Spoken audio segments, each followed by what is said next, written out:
নমস্কাৰ। কবিতাৰ শিৰোনাম ধুনীয়া ফুল আৰু ধুনীয়া ছোৱালী। কবি সত্যজিৎ গগৈ।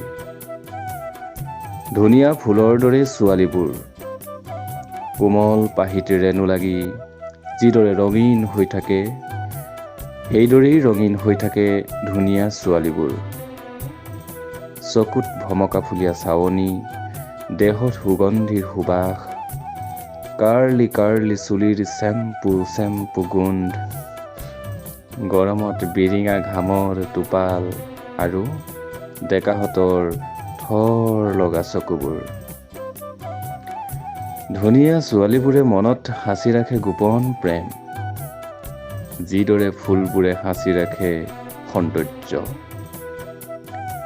সেয়েহে ভাল পাওঁ মই ধুনীয়া ফুলবোৰৰ দৰে ধুনীয়া ছোৱালীহঁতক। ধন্যবাদ।